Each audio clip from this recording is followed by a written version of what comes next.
Yo.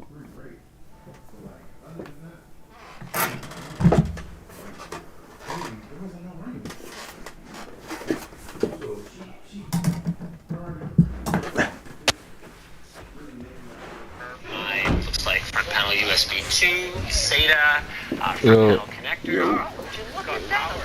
What to do? Yeah, let's run this shit. Trying to get my bitch Nova. I feel you. I'm about to focus on these challenges. Get this battle pass. Let's back and get the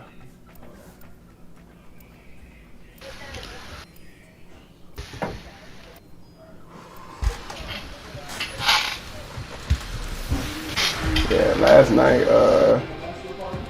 after you had dipped and I started playing with Rashawn and Noah, my damn like Wi-Fi started tripping hard. Like I was lagging back on, like harder than I would ever lag on PlayStation. But y'all was playing Apex? Yeah. This is your champion. Yeah, nigga know it pretty good. Just want to give a shout out to all my fans watching. Hola! Last time I checked, he wasn't playing no more though. Yeah, he was talking about that like in a minute. He been playing like Call of Duty or something like that. Yeah. I told niggas I wasn't hopping on that bullshit. Yeah, I've been seeing some videos of them talking about that game ass. Like, why it's bad and shit.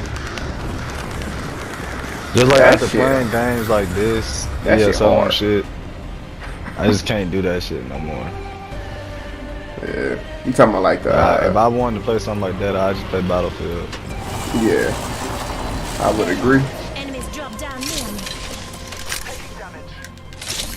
Damn, somebody's already busted. Bitch, I'm dead as fuck. I am down, but alive. How'd they get a gun that fast? This fuck nigga took the gun. He did the shit that I used to do. Better time to go for the gun. He just Oh, big. Fucking gay ass faggot. Ass don't have a what. Oh, big. She scared as fuck. Taking fire. Knock down the whole squad. Puss ass hoe. Top our teammates' banner.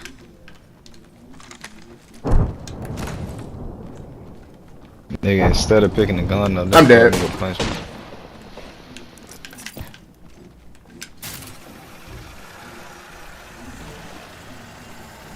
1 minute till ring cross. Was he playing Lifeline? No, he was on the Bloodhound. Oh, you talking about the dude that No, I'm talking about Noah. no, it was, who was he playing with? Rampart. I forgot. I think he I know a was nigga he was playing low with Lifeline and Rampart. I think it might have been Bloodhound, to be honest. It wasn't Loba. Oh, let me not take all your shit. We can go back over there though, cause there was a lot of loot still. Just giving my shields a recharge. New kill leader appointed. Somebody over here. So I got a white raven.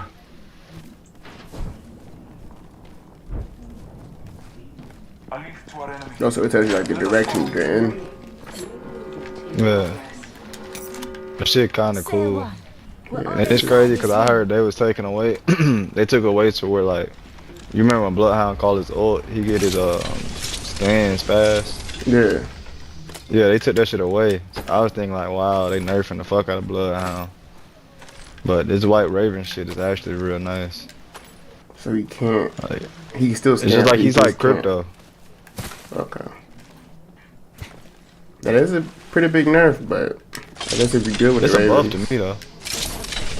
Yeah, like overall, I see it as a buff. it's probably a buff for people who are good, but a nerf for people who are like not as good. Because before you could hop on Bloodhound and them they go pop his ult and that shit be like, damn, even if you're trash. Yeah. This nigga's everywhere though. My white ravens are kind of going crazy. Cause this nigga's up there and this nigga's down here. I didn't even know you clown that. You clown. I'm like, damn. This should be marking it for y'all too. Oh, it's telling me nigga. Did they just mark that for y'all? Yeah. Yeah, that's where I said it at. Fuck that shit though. Half the squad's left. No time to be tired. No time to be tired.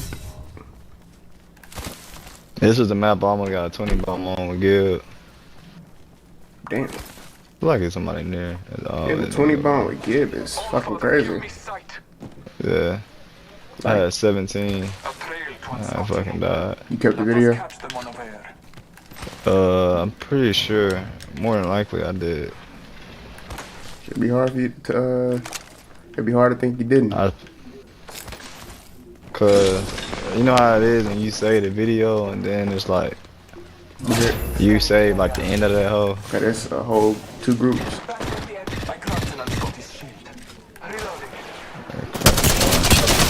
shot at. Reloading. Recharging my shields.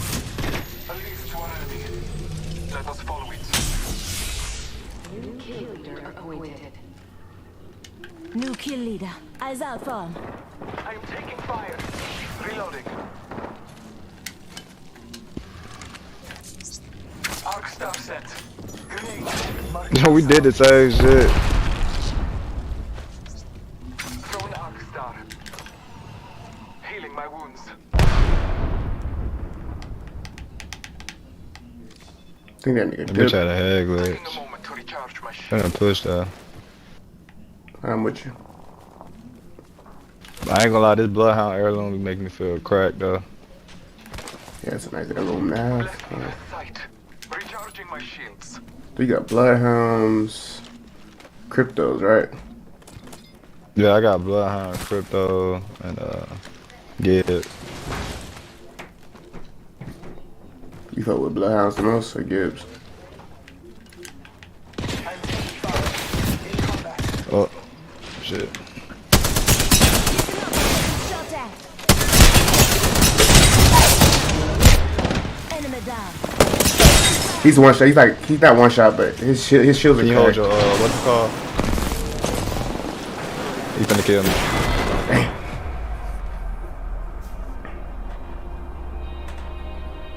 I forgot I had a goal knockdown. Goddamn.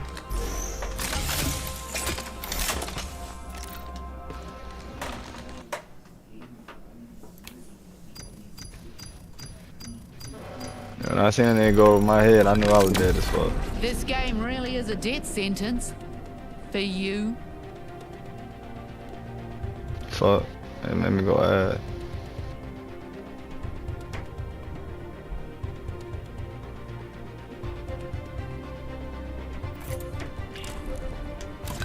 I gotta keep playing with Lifeline. Oh, let me see some.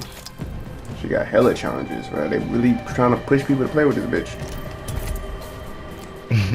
Or they say you gotta get a certain amount of kills with Kill, damage, matches, but it's like for multiple weeks. So I'll be getting like 10 stars twice Oh, okay. for like multiple challenges. Like the damage challenges, there's two separate ones for playing 12 matches, and there's a few more with her. But if I get the level 21 in my battle pass, then I'm able to get Loba. Oh, okay.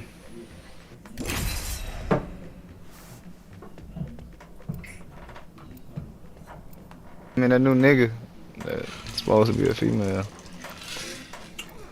Wait, huh? No, I was saying that new, that nigga, what's his name? I'm ready. Let's This get nigga, that Catalyst. Is he good? Or she? I don't Yeah. know. He. That's a nigga like a motherfucker. Sound like a trend. Eventually you gotta Look like a trend. Got titties. Just make sure you know why.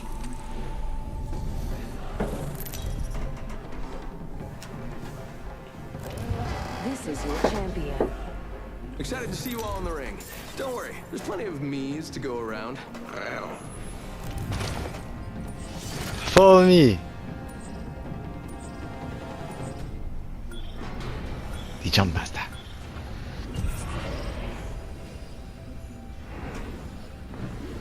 I'll try and keep us I under kind the of fuck radar. with this map, I'm not gonna lie. Yeah.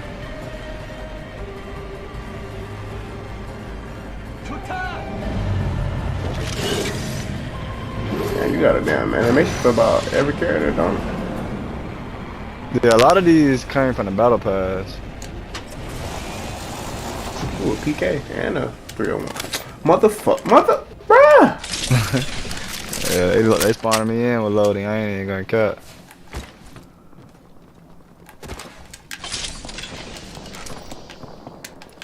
It's a prowler. I've got a flatband here. Attention. First blood. The battle Yo, happens quick. they all Be up ready. on tower. Round one. Let me, Countdown. Good work. Whoa, okay. enemy shield. Reloading. Whole squad taken. The all-seeing eye. Whoa. Yo, I'm recalling my drone. Taking fire. Taking fire. I broke an enemy shield. there's another group coming Reloading. behind y'all. Squad. No They coming deep. Ooh, they coming deep. kill leader. Ready for bear. Smoke it up, boy. Off the mic. Spotted. Popping smoke. Give my shields a recharge. Smoke out. How the fuck isn't there a way for me to get down there, bro? Easier. Cracked an enemy shield. I got that Oh passy shit, one. what a nade! Yeah, that was I a hit nade. their ass. Throwing grenade. Give my shields a recharge.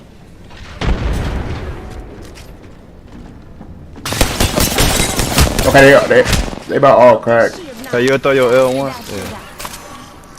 Give me a second. Recharging shield.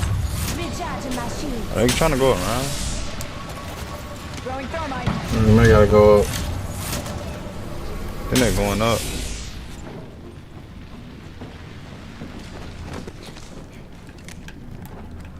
They just got them damn fences every fucking where. Frag out. They're like some bitches.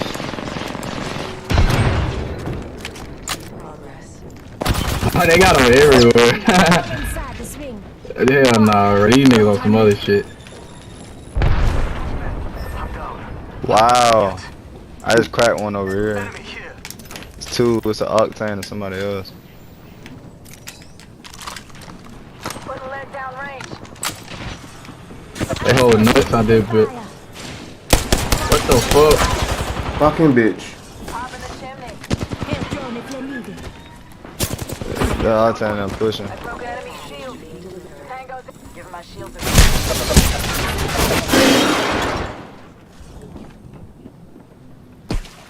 Oh, he raising on this door. Hold on. Oh, behind you. Agent right here. Damn. Another team.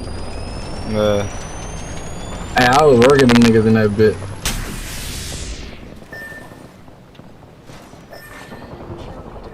Hopefully he was satisfied when he finished you. On my He Yeah. was. Are you safe? Yeah. Hold on, it's an Octane. You finna pass. on your feet. Land. Throw your L1 real quick. 'Cause you got it. Deploying air drone. Damn. Landing. I gotcha. Off the squad. No. Reloading.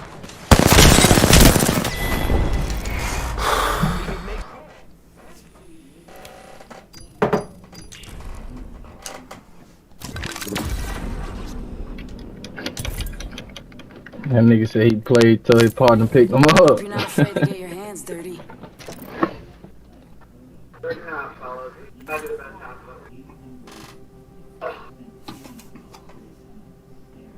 Man, just give me a fucking straight crafting. That's all I be getting now. Is crafting for real.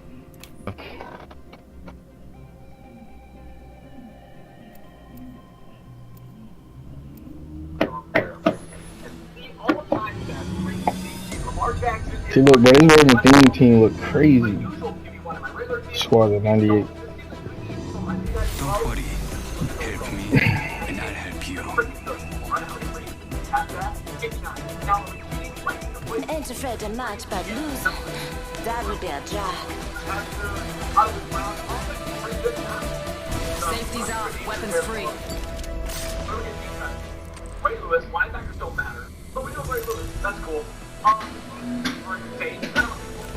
Introducing your Along champion. with Gamin Hester, we have Big Ham, we have This is the best defensive card I've used all year for This guy's great. Like, if you put on those I'm quick, and I'll finish this. Nickel 55 line, no tackle anywhere, zero tackle. He's a dog. Alright, so talk to report. Randall Cunningham's our punter. I'm quick, and I'll finish this. That's my opponent too. Keep us under the radar. That's crazy. I have where we run the ball a lot. And with our board. It's nice. So I kind of like that. This one, both these guys are back up and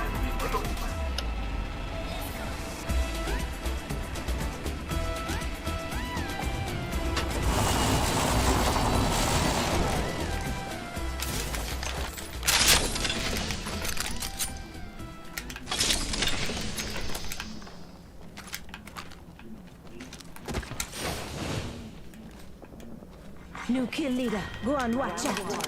First blood. Countdown. Tastes like victory.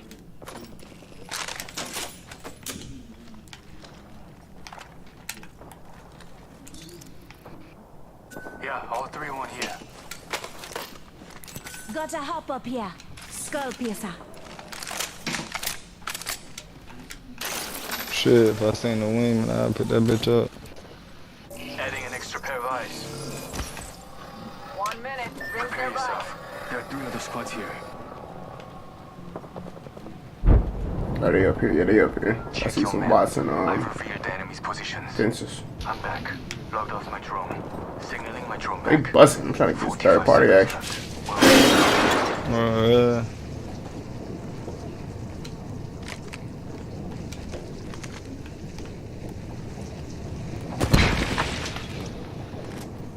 I'm in that way. Not far from the ring. Half a minute.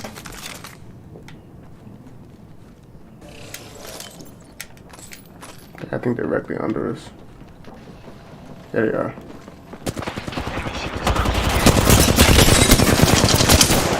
They low. Oh damn. No. They're gonna push. They're gonna push me. Fuck! They hit him.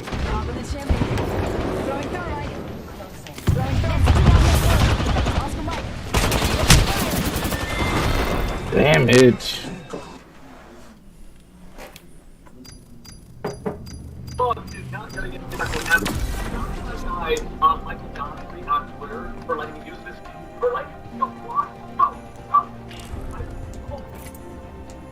Yeah, I should have got there, man. I was.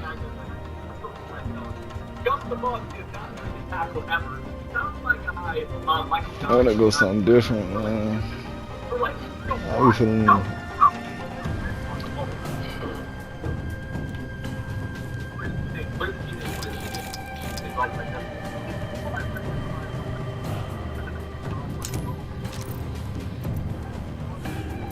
When those things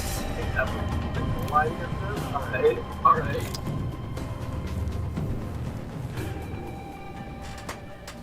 I'll give credit. Good job. You're running on a lot of stone. Devin has credit. I've heard this card on Dawn, and he immediately runs. How good is Devin Hester in the run game? Oh, yeah. Oh, God. Wait. He might be using a 12 X factor running back too. Man, this is good. What do you guys do with these X factor right here? Just quit? Okay. Tackle. Okay, that wasn't too bad. That was good. His flash is the same where he just auto breaks the tackle. Because that was not very impressive right there. I feel like he's, I don't know. I heard he's the best Wait, Let's go. He's asking this time. Yeah, he is. Okay, a little double table action. Oh, that's what I don't wanna go fuse. Trust your senses, and victory will follow.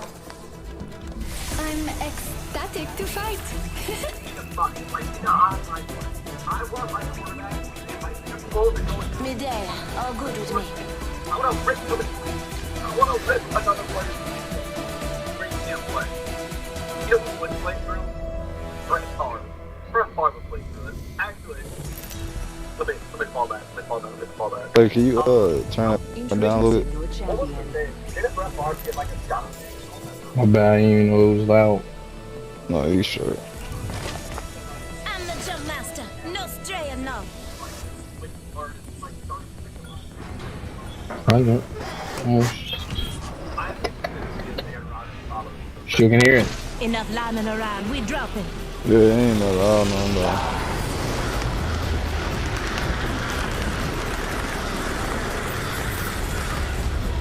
These damn headphones, man. My shit do the same shit.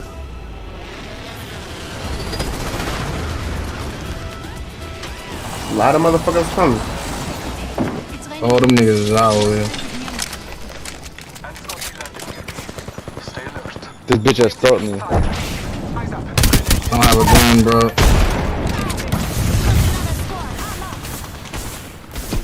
Getting a gun? I'm out. Just giving my shields a reach. I'm going down here.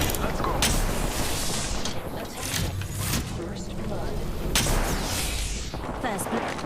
Taking a moment to heal. Round 1. Beginning ring countdown. My nigga had a super duper height on my ass. I was like, fuck that. See how he finna play this.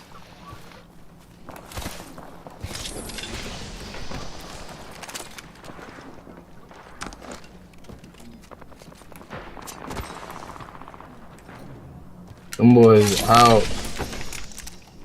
Yeah. Yeah, though, I'm good. We gonna get them. Healing my wounds. You know me, man. I ain't scared of no nigga though. Like I'm. Recharging my shields. Battle stabilizer. Ooh. Level 1. A second squad is attacking us. I think them boys trying to send over here. I don't know what they want to do now. I'm trying to pop a damn Motic cell, man. They fucking with me. I got it all. I'm taking fire. Just Oh, topping up my okay. shields. Come now. In combat. They on me. They on me. All father, give me sight. Come this way. Taking fire. Broken enemy I got no. Oh, she's one. No, she's one. She won right here. Okay, bro. This Dang. nigga's like hitting me with this shit, bro. I can't. This map is so open, bro. We're all inside the ring.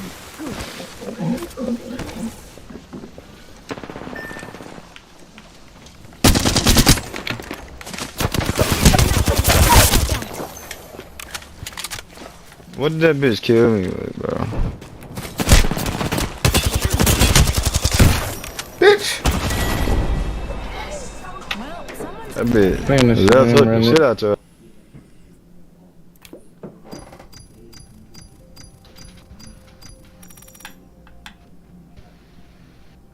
No, bro, that bang should have died, bro. She was shooting me with a vault. I was shooting her with a fucking flatline, and I guess she just outgunned me. I couldn't even do any damn thing. That shit man. shouldn't have happened.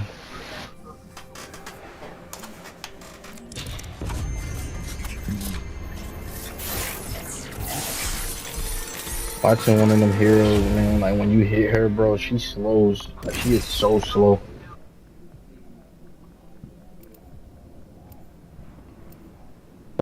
Nigga, that's all the heroes besides Gibb, Newcastle, and fucking Caustic.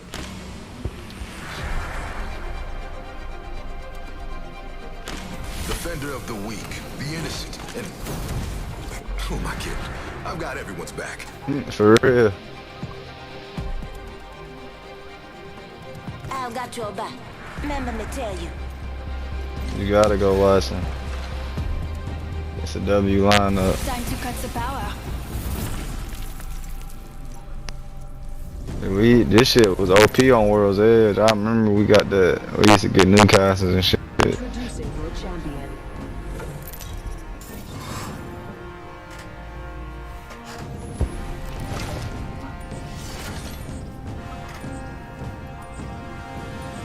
Was Edge not on here no more? Yeah. Huh? Was Edge not on here no more? They probably just took it off.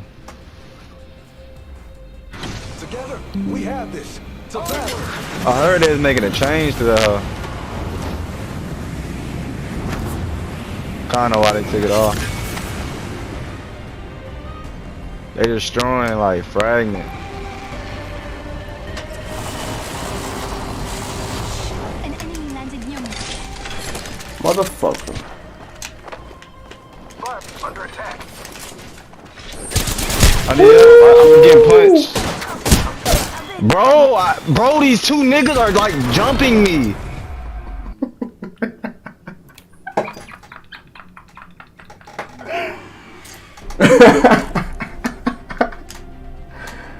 Oh shit, bro.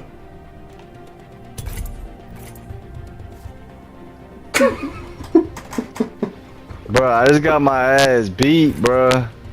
Like, I'm talking about they were just punching me. Bro, I wanted to fucking put my hands around the nigga neck, bro, I swear.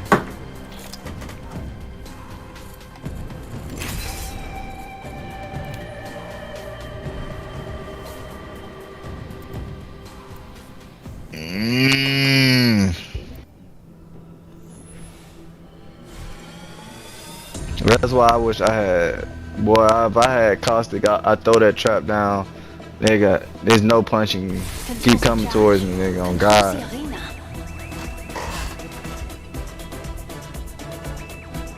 It's only over when it's over.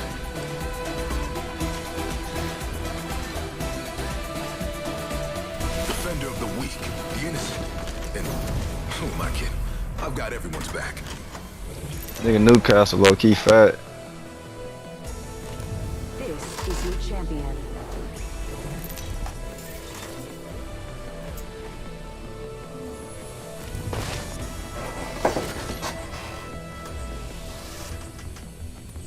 For real. I got your back. Let's charge.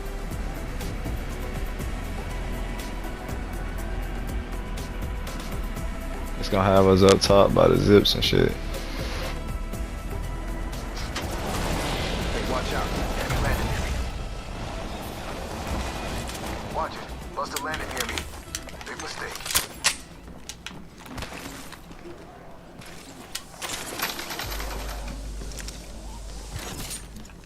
Fence in position. If the fence gets crossed, we'll know. Trouble. That enemy shield is broken. Fini. Reloading. Got the weapon by the Buster. Busted a Buster shield. Mind if I protect this fence in? So go R9. There's one. I'm coming. Look out, grenade. More enemies back. Head journey. Okay, another group coming. I'm down.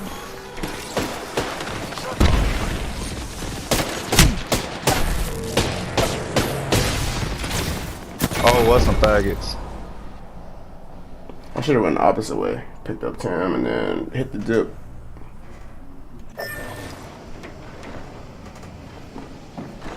Oh, they don't see me.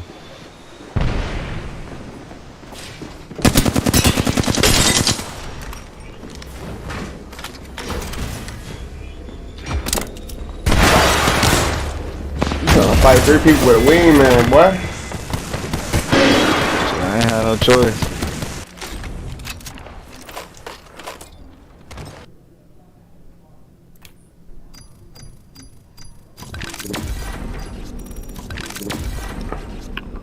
Hey man, y'all got it, man. I'm getting my ass blitzed. Alright, bro. Yeah.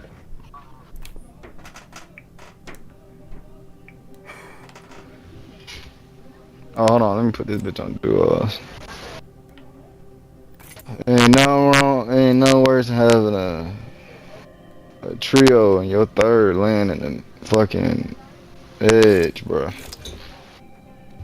I don't mind not landing in a hot drop, but I just hate landing on the edge, cause now we gotta chase the fucking circle too.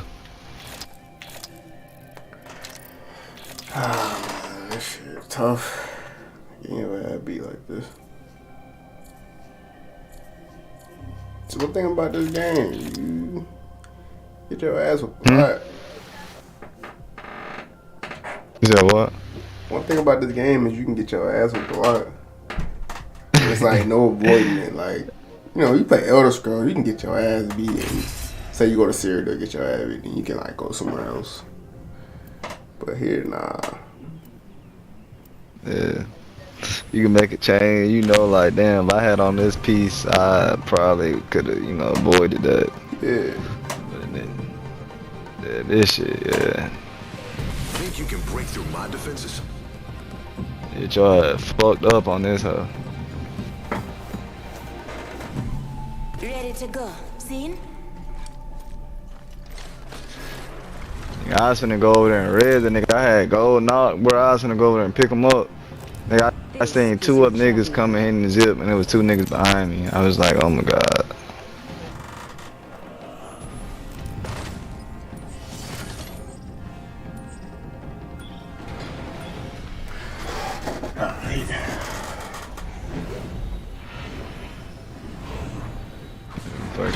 We just go for a good game.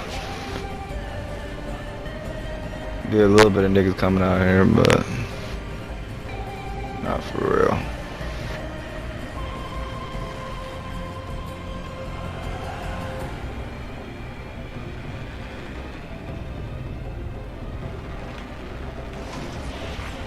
There's a nigga right there. Hostile spot. Hey, niggas like Boz. First blood. Dude, like, relax, bro. Fuck. This game so weird. Under attack. I jumped down, by the way. Oh, this Horizon's won. Horizon's literally won. She probably finna throw a L1 for this bit. Oh, she in the finisher. They gave her a new shield. Looks like I'm inside the ring. Patching myself up a bit.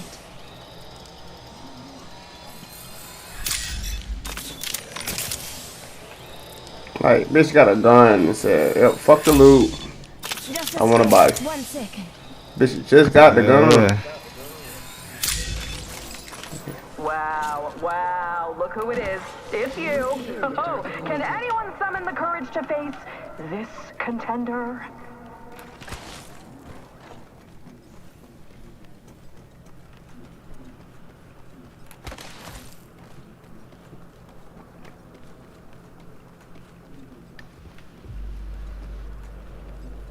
Everything was so damn loud. You open the door, they gon' hear that shit. I killed both of their ass if I'm giving.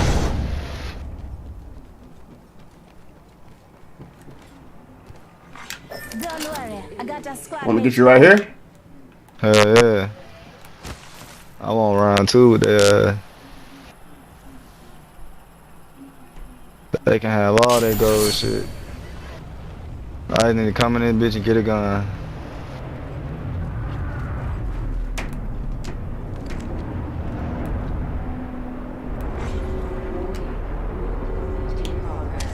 Thanks. Let's get back to it. We're in the ring. Time to hold court. I just say how they don't spawn me in with. Yeah, they come. Bolt. Oh, Havoc. Got a protector for you. Sun's on me. Bitch is so trash. I want them to shit on her. New kill leader, eyes out for him. After squads left. Care package being delivered. You know, so you wanna drop down now? Walk this way. I think 2 do.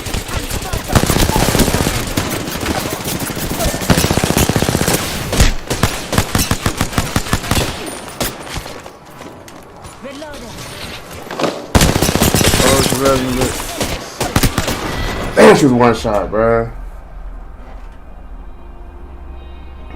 What happened? I know that bitch feeling hurt. That bitch so hurt because she tried so hard to kill me and she jumped down and got her ass sprayed. Like I'm satisfied with that. That bitch know what it is. I just hate when bitches know like they know like I just almost died by this nigga and then they just hit a finisher on me and thing like bitch. At least that's your teammate.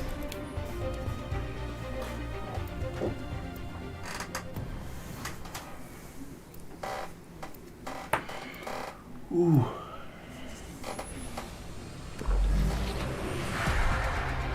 Oh. God damn. It's time to impress.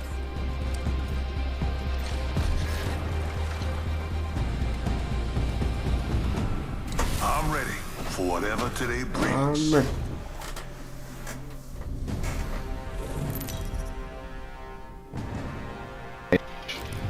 Telling you, if I was Gib, I killed both of them bitches. Remember me, friends. I may kill you. I didn't give a fuck about that light line. I just wanted that Horizon. Should have finished that dumbass hoe. She lucky. Usually I don't be caring, bro. Usually I throw my bubble down. Like I used to always try to like save my bubble for like, oh, you never know, nigga might. Nigga, I throw that bitch down to finish a nigga and loot his body. On God. An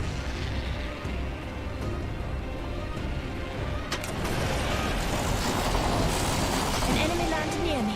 Watch yourself. Niggas be landing everywhere on this, man.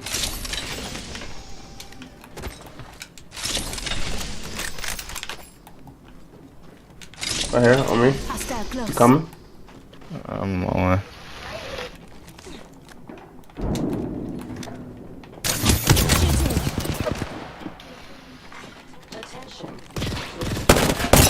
The shield now.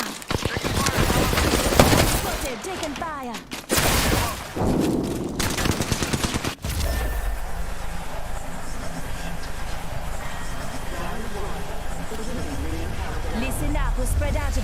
Watch your maps. Pay attention, some of us aren't inside the ring.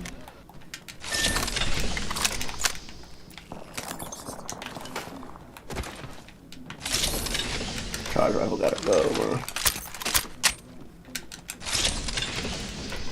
man.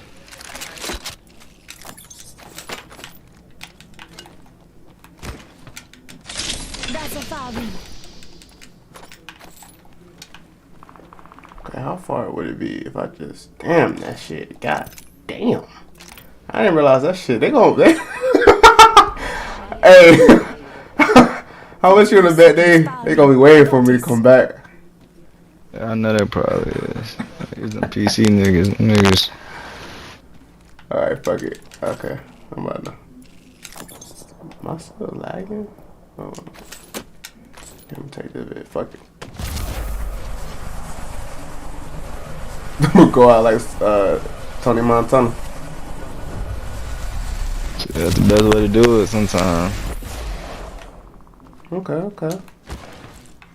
Don't worry, I got a squad mate spanner. Right behind you.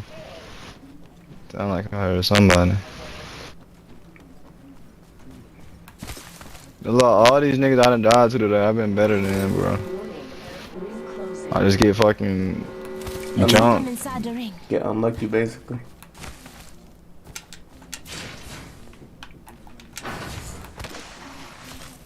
Then they make the resin system in this bitch so terrible. Like, you come back with none of your abilities. It's loud as hell. It take long as fuck. It's like, give me something. Give me a pistol, something, bro. I come back ass naked. You know how Lifeline, when the game first came out, she could like bust shields and heals very, very fast. Yeah. They should have never like nerfed that. Like they should have kept that thing. I like the thing that, cause at first she couldn't res people like how she could. I like that she can do that, but I wish they made it. I seen a nigga say the perfect buff would be like with her L1, instead of it healing other enemies if they get close to the shotgun. Oh yeah. You know what I mean? I thought that'd be big, cause that'll make it so we're like, say y'all go down, I'm resing y'all, niggas would think twice about pushing. You know what I mean? Yeah. Cause like you come in this building, nigga, it's like a Watson fence kinda. You get close to it, you get your ass shot. I'm about to put down his ult, so you might be able to get shield out this stuff.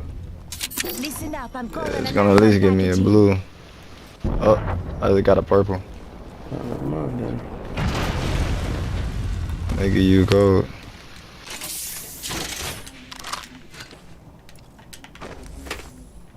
Okay. Gold. I picked that shield up at the perfect time, man. I want to see this pathy again, though. That's what I'm looking for.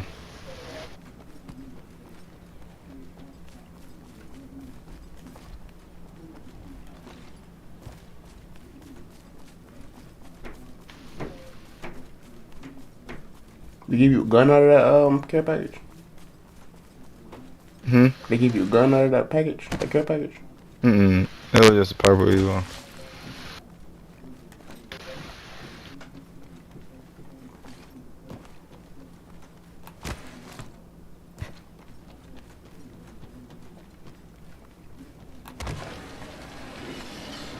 I just saw some niggas over there. Enemy spotted.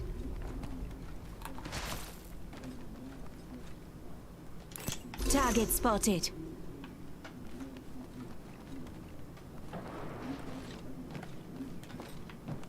Everybody, you lagging?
Round 2. Beginning ring countdown.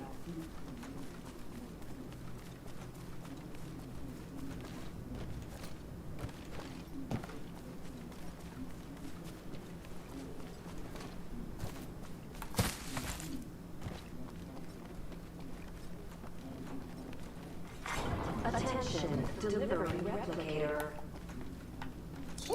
Replicator falling from the skies.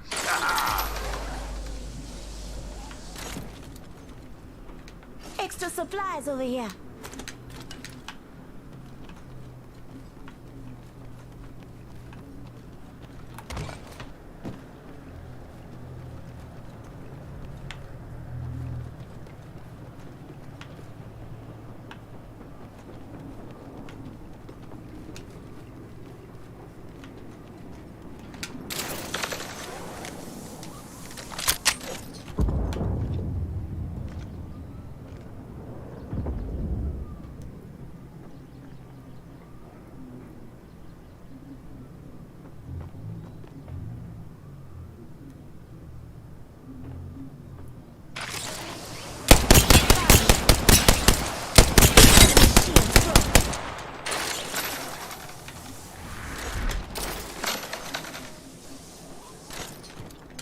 Reloading.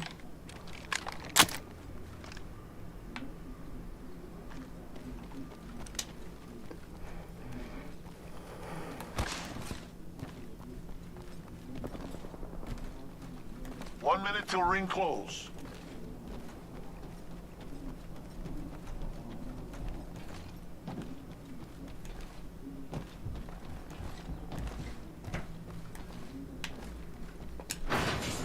Ring's not far.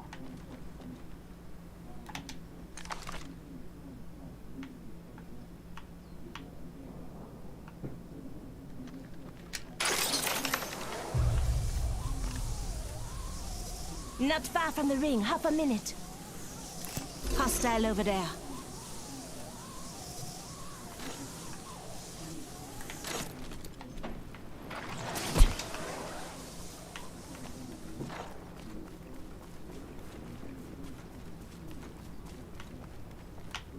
Seconds, right next door. Easy.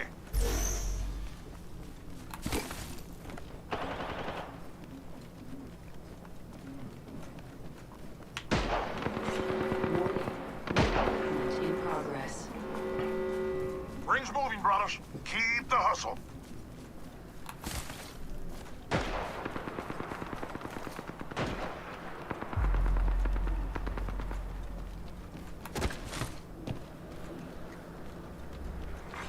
Attention, delivery care package.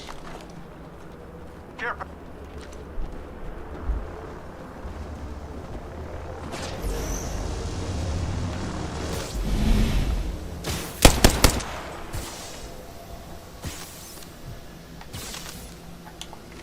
Just a script. 1 second.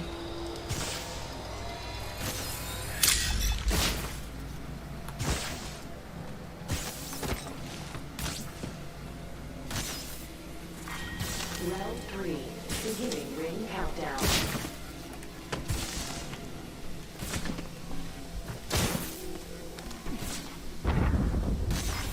Replicator being delivered. Go to replicator, coming down. Listen up, I'm getting shot up.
YouTube, what's good, bro? It's Aiden. Hope everyone's been doing well, but I hope everyone's been taking care of themselves. I'm here to open up to you guys about the title of the video. I'm just gonna get straight into it. I was on a binge drinking lean. If you guys don't know what that is, it's cough syrup. Do not do it. I'll talk more into it. I'll talk more about it later on, but I was addicted to that. And I fell off my journey a little bit. And I started doing things, and arrogance started coming out of me, and I became a version of myself I wasn't familiar with, and people around me weren't. And just when I was off it, just fevers and sweat, and just God, I don't believe it.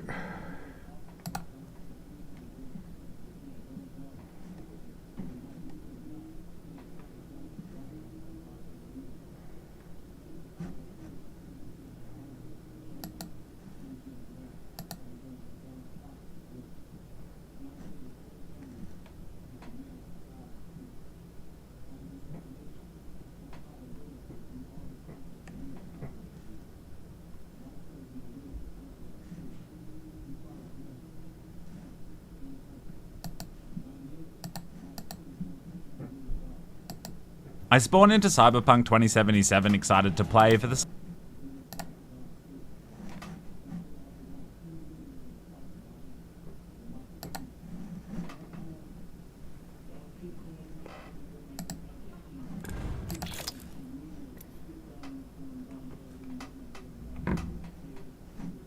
same reasons everyone's excited to play. To visit the red light district, I mean to level up my character and enjoy the open world. I drive into the city and exit my vehicle and find a homeless person on the ground. His sign says he has no home, a sick kid, and a cheating wife.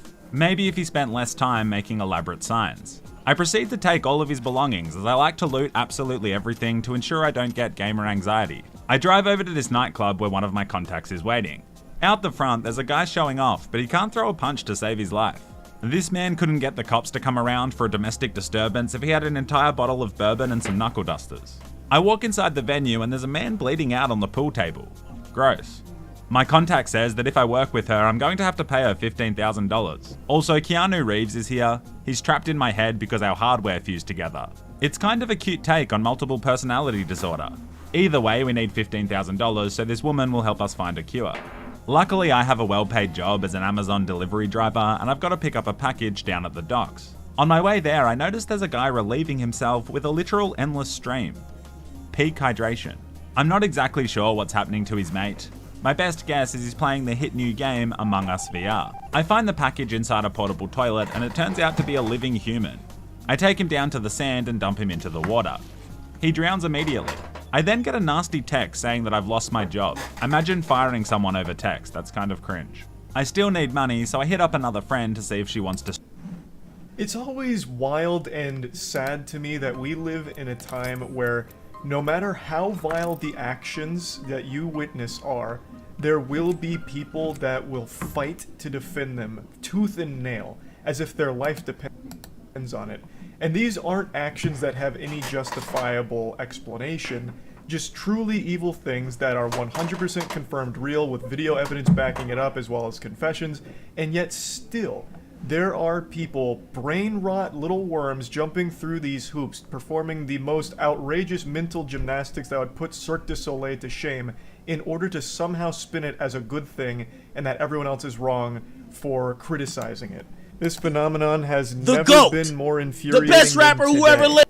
With the Dalai Lama situation. For those that don't know, the Dalai Lama recently, and there is a video showcasing all of this, I won't be playing any of it for obvious reason, you'll understand once I explain it. He had a child up on stage, he then kisses that young boy on the lips. The full-blown Tom Brady experience. It's always wild and sad to me that we're not done. He then says, "And suck my tongue." And he sticks his tongue out and then puts his tongue right in the face of that young boy and holds it there for a moment, like he was waiting to see if the kid would suck on it, like he's trying to get to the center of a Tootsie Pop. And then when the kid doesn't, he then leans back and he starts giving a big hearty belly laugh like fucking Santa Claus on, on his sleigh, like, ah ha ha ha ha ha ha. Trying to play it off like he was just kidding. It was just a prank bro energy. And it's fucking disgusting. Obviously, I'm not going to show the video, but there is a video showing all of this. And somehow people are actually defending his actions. Now, I'm sure most of you know who the Dalai Lama is. You may even know him as His Holiness, though after this I imagine a lot of people will call him His Horniness, because this shit is fucking foul. So, like, I just don't understand, and we're gonna get to his apology in a moment, but let's just break it down to the very immutable facts. He kisses a child on the lips that is not his kid, which I think is just a full stop fucking weird thing to do. Maybe, like, it's a cultural thing where that's more normal elsewhere, but even still, I find it very fucking odd. Especially with the way that he does it. The kid is pretty reluctant. He doesn't want to, but the Dalai Lama takes his, like, hand under his chin, pushes his head up, and then kisses him on the lips. It's like a fucking scene out of Twilight, or like some kind of really uncomfortable anime moment. Like, it's so gross. But what's indefensible, 100% indefensible, is him then sticking his tongue out and telling that child to suck on his tongue. So then he's got his wrinkly old tongue that he's hanging out like a dog who's panting after running around, and then he just wiggles it on up in there, right into that child's face, and holds it steady, waiting. Now here's the official statement from the Dalai Lama and his team on his Twitter, which I didn't even know he had a Twitter. That's already kind of fucking wild that the Dalai Lama Twitter's got like 19 million followers and all that. But anyway, it says, a video clip has been circulating that shows a recent meeting when a young boy asked His Holiness the Dalai Lama if he could give him a hug. His Holiness wishes to apologize to the boy and his family, as well as his many friends across the world, for the hurt his words may have caused. His Holiness often teases people he meets in an innocent and playful way, even in public and before cameras. He regrets the incident. So that kid wanted a hug, and he gambled and lost. He got a lot more than a hug out of this interaction. He got fucking trauma from it, no doubt. So let's break that down. They are unironically using it was just a joke. He was just kidding. Like, what's the fucking joke? He was only pretending to be a pedophile and a predator? Like, I don't understand what the joke is. If that kid sucked his tongue, if he actually did suck his tongue, then what? Like, would the Dalai Lama be like, haha, dude, you sucked my tongue, haha, oh, you little rascal, you idiot, you fell for my joke, pranked, fucking pranked, welcome to TikTok. Like, this makes no sense. This isn't a joke at all. Kissing a boy on the lips and then telling him to suck your tongue? What? That's like the worst true combo joke ever told. Ever. If you wanted to make a joke in an innocent and playful way, why not stick to the classics like pull my finger and then you shit your pants when they pull your finger? Like, I spawned into Cyberpunk 2077 excited.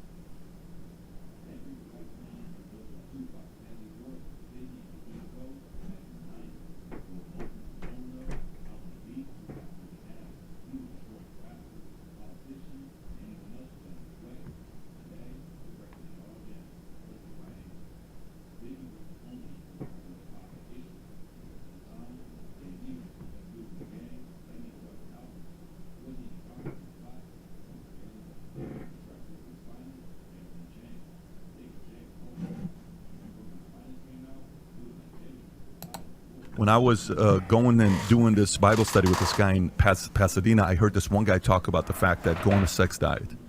And for me, my biggest obsession was women at the time. That was my biggest distraction. So guess what I did? No sex 17 months.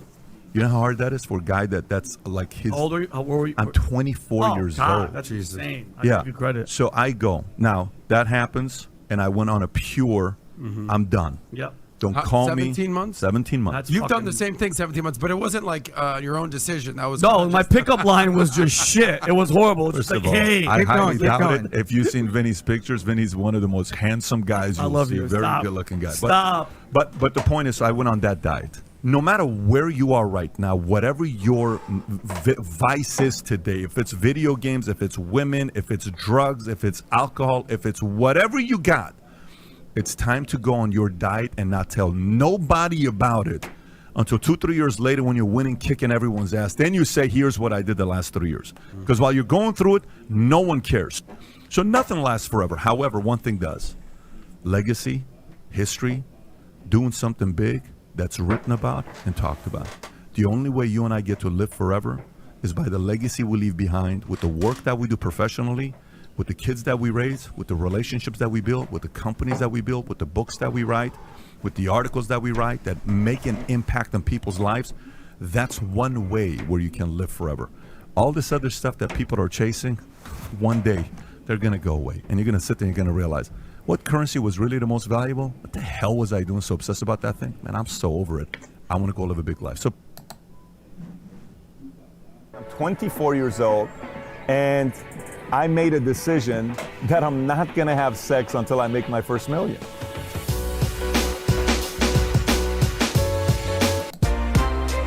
Very cool. I am half Assyrian, half Armenian from Iran. Sudabitun. Dagulet. Hayek Tasoriek. What a small. So his father's Assyrian, his mother's Armenian from Iran. Identical. Do you know what's the chances of this? That's like winning the lottery.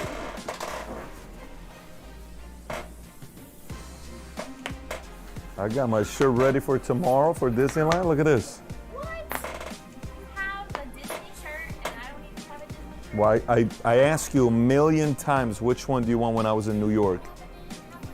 That's the point. Okay, you guys got to go to sleep. Let me tell you why. If you guys don't go to sleep, let me tell you what time it is. 12:30. 5 o'clock in the morning, we have formation outside. 5 o'clock, Billy, we have formation outside. We're gonna go for a short run. We're gonna do a couple hundred push-ups, some sit-ups, and then we're gonna go to Disneyland, okay?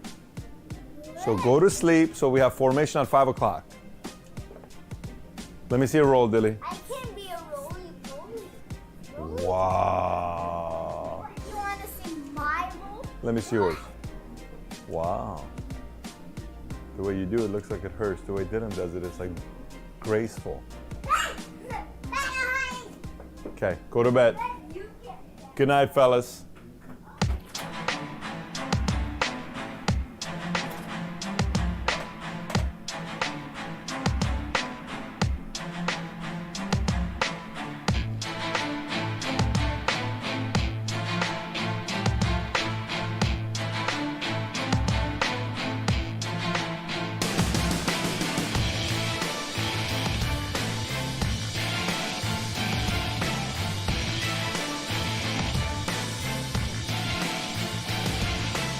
Yes, I am at the happiest place on earth. I want to tell you in advance so you know that, but I did find a quiet spot to be able to call you. Well, the happiest place on earth apparently is Disneyland, and I'm here with 3 kids under the age of 5 just having a blast. So my resume, I want to impress you guys. Here's what my resume looked like at 20 years old. Burger King, Haagen-Dazs, I was a big boy, and in the military. And so I said, look, I got to figure out a way to get this job. So my resume wasn't going to get me the job, so I said, I got to make it up for it with my cover letter. So my cover letter, I chose the best joke I had at that time. And back in the days, we used to fax. Maybe you guys remember the fax. I remember the fax. Days. So I faxed the cover letter, and the cover letter on the bottom of the joke said the following. It says, look. If you're laughing right now, this is exactly how my clients are going to feel when they do business with me. They're going to love me. If you want somebody like me on your team, give me a call. So I faxed 100 resumes. I got 30 callbacks. This is Morgan, Merrill, Schwab, Smith, Barney, Goldman Sachs. I just faxed everybody. So the real And then I got 30 callbacks. Yeah, I got 30 callbacks. 15 were simply saying the joke was hilarious, but you will never work here. And then the other 15 gave me an interview, 3 of them gave me an offer, and 1 of them I picked up. I started working at Morgan Stanley day before 9/11.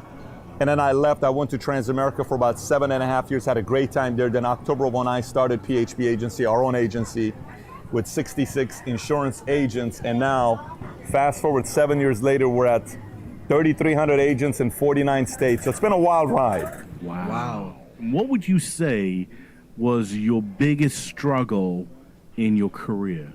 My biggest struggle in my career was probably 100% doubting the fact that I could do something like this. This is one of the reasons why I think sometimes people now see me and they ask the questions like, hey man, how does it feel with, having a net worth of people, estimated $100 million net worth? How does it feel now living the house and doing all what? How did that make you feel? I said, honestly, it's still a game. Yeah. Life is truly a big game you're playing, and if you learn the game, you have an edge over everybody. Now, you can know all the rules to the game with hypothetically Monopoly. Let's just say you know all the strategies to the game of poker. You can read every single book that whoever's ever written on poker, anybody, the best ever. You can read all the rules on blackjack. You can read all the rules on basketball. You're still going to have bad days. You're still going to have you're still going to have, deals that are not going to go through. You're still going to have somebody that could backstab you. You're still going to have somebody that's going to rip you off. You still could have somebody that hurts you. You still could have somebody that lies. You could still have somebody that betrays you. But your experience gets better. Your intuition gets better. Your street smart gets better. Your street credit gets better. Your reputation gets stronger. You attract the right people that want to do business with you. And that's the part about life. And life is challenging. There's issues, there's problems, but the more and more we learn this game and the more we get better at it, we actually eventually get a chance to enjoy the journey. Nice. Patrick, we have a question from somebody, Maurice, who asked, the video that you did with the good and bad voices, what motivated you to do that? That video was just showing the madness of, what it is when you're living in a mind and a brain of yours that you struggle that battle internally. I mean, I don't know how many different people have quoted, I have met the enemy, it is I. Every time I give credit to Alexander the Great, they say, no, it's Aristotle, no, it's this. But many have said, I have met the enemy, it is I. And I'm telling you, you literally, in your life, will not face a worse enemy. I'm talking, think about the biggest jerk, biggest scam artist, biggest con artist. The biggest hater that will say the most ridiculous words to you, the worst curse words to you. Yeah. None of those guys will even come close to the things you tell yourself. 100%. So, once we learn the battle of living within our own mind, our own spirit, we've won half the battle. So that's the purpose of that video when we made it. Wow. That's pretty crazy. Cool. So tell me, you've authored an amazing book called The 25 Laws of Doing the Impossible. Can you just quickly tell us a little bit about that? Yeah, so people kept asking me a question, and this was the question they would ask me. They would say, so Pat, how did you make a drastic change? So let me tell you why the drastic change. So guys, I was the guy you wanted to go to nightclubs with. I was very good at it. I tell you, very, very good at it. Guys, one day, if your listeners are listening, they're gonna freak out with this. One day, I'm 24 years old, and I made a decision that I'm not gonna have sex until I make my first million. And I know, listen, I'm telling you. Oh my gosh. Oh, so you're gonna make $1 million real fast. No, I told you it was about to get weird. Dude, there's nothing like that kind of motivation.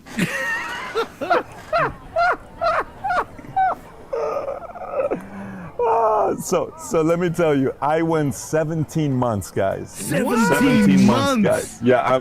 Now you got to realize the first girl after the 17 months, she's still in the hospital. Her pelvic bone is gone, but. Oh, this guy's killing me. But when I went 17 months, so imagine if we're buddies. So just think about this part. Imagine if we're buddies and you're calling me saying, hey, Pat, what are we doing this Friday night? And I'm telling you, I'm not going anywhere. And you call me Saturday, I'm not doing anything. I made such a drastic change in myself and my habits that no one believed it. So eventually they said, that's the impossible. So how did you do it? So I said, you know what? I took a paper and I wrote all these laws that I think it's important things to me. And then I broke it down into 3 different areas. I said, first, you got to recreate yourself. I think that's the number one thing anybody's got to do in their lives. You got to figure out a way to recreate yourself, and there's 10 laws for that. That's the first 10 chapters of the book. Then you got to identify your cause, which is the second 8 chapters of the book. Then you got to make a bold move and make a decision. That's the last 6 laws of the book. And then there's a 25th law. I wrote this book specifically to people who want to make a major drastic change in their lives. Patrick, one of the things that I really appreciated, I saw the video you put out in the new year. I think it was either the day before or the day after the new year. And one thing that really caught my attention was the fact, and we can hear it on the phone call too if we're talking about sex and everything, it's the fact that you're so humble. What would you say is some of the most important factors to actually building a business successfully? I would tell you the following. There's a 3-step process to me, but I'll add something to the humility side. But there's a 3-step process that I go through. First thing you got to do is take out a sheet of paper and write down what skill set you have. Listen, everyone's got a skill that they're very good at. Everybody does. I don't care who you are. the poorest man in the world to the wealthiest man in the world, you're good at something. So write down your skill sets, right? So it could be, I'm a good skateboarder, cool. You know, I'm a decent gymnast, awesome. I'm good at playing the piano, phenomenal. I have very good fashion, awesome. So keep writing your skills.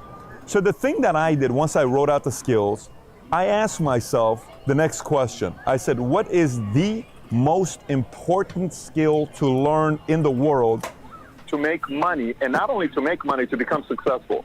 It has to be so evergreen that it can go into every single industry. And I finally came out with the skill set. The skill set was sales. If I'm going to learn a skill that's going to pay me things, it's sales. So I have to learn how to sell. A lot of people have great ideas. I just made a video yesterday that went live. It's called Why Your Great Idea Sucks. And it did well. It got a lot of great commentary. But so many people have this billion-dollar idea, but they have no clue how to sell it to anybody. Yeah.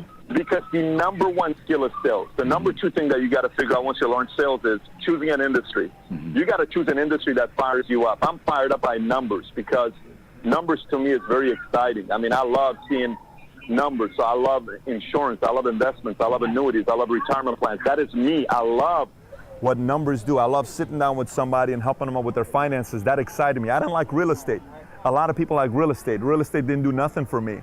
But you have to figure out an industry. And then number three, you have to figure out a group to work under for a period so you can learn their secrets on what they're doing and then decide how big you want to scale it.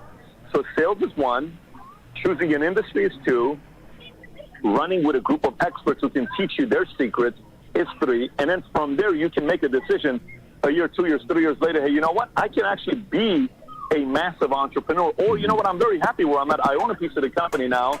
They gave me equity. I'm making 600 grand a year. I don't need to go anywhere. I'm making 150. I'm happy. But at least that's where to start. So it all starts with selling. So then going back to the humble question that you asked is the humility part. I see a lot of guys that are very arrogant on social media and they say a lot of stuff and they brag about themselves, yet they grew up in a family where their mom and dad were entrepreneurs and they ran businesses and they had the perfect parents and their mom told them how amazing they are and how great they are. But unfortunately, that's 0.001% of kids and how they're raised. Amen. For the rest of us that were not raised in a perfect family and we had problems, we got to realize at any point, everything can be taken away from you. At any point. 100%. You can be a rock star one day and no one thinks about you next day. You can be a rock star for a month. But a month is a very short period of time. A year is a very short period of time. Once you're on your deathbed and you had an incredible life, then if you want to be cocky, you be cocky on your deathbed. But until then, you got to stay humble. Absolutely. Absolutely. What would you think is the number one thing that an entrepreneur would need when they're on that journey? They haven't quite made it yet, but they're on that journey. What is that number one thing that every entrepreneur needs to be able to get to that point? One is a constant desire to want to improve. You got to constantly have a desire to want to improve. You know, constantly asking, you're like, I'm in the park right now and I'm looking around the park right now and I'm literally, I'm looking at a bunch of people in front of me walking by, and my brain, the first place it goes to, okay, Pat, if you're the CEO of Walt Disney, what would you do differently here? Would they dress that way? Would you put that tree over there? Would you move that thing? How would you do the introduction? How would the theme park, when we came with the tram? I'm constantly thinking about how to improve something. So an entrepreneur has to constantly be thinking about how they can better themselves, improve their business, improve everything that they're doing. Because that's at the end of the day what you're looking at doing. So the entrepreneur's number one mindset's got to be improvement. Constant improvement. Beautiful. Wow. That's powerful. Wow, the nuggets you are dropping. I'm sitting here and I'm writing notes. That's powerful. So if you're in a position where you've got a business that's successful, what is it the thing that you would think would be the best thing from a leadership point of view? How would you lead your team? What would you say is one of the most important skill sets in leading a group of people from a position of where you are? So there is two different ways I look at the leadership part. One is you got to know what you're looking for. That's step number one. So what are you looking for? So when you look at relationships, marriages, any of that stuff, when people get married, and you know, I made a video, the video says who to marry and how to marry. And in the video I talk about, I wonder how many people get married just because of good sex. Yes. It's the dumbest decision to make because they're like, oh my God, he's amazing in bed. Oh, she's the best I've ever had. That doesn't make her a wife. Yes. That doesn't make him a husband. You know, it just makes him good in bed.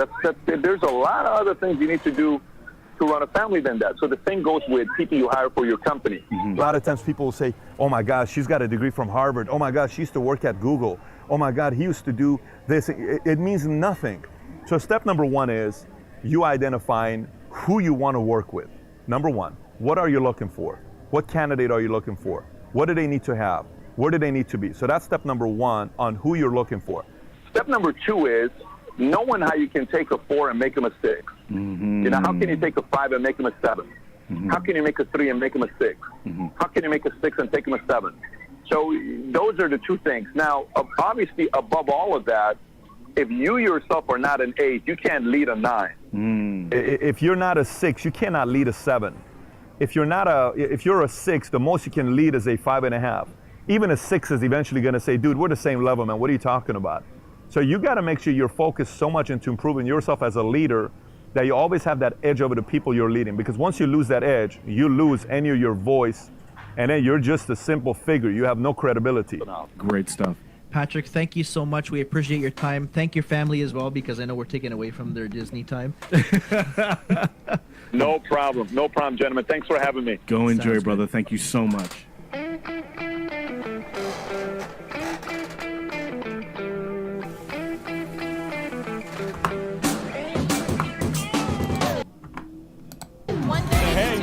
Hey, Jose Gaitan in the house. What's going on, guys? Good times.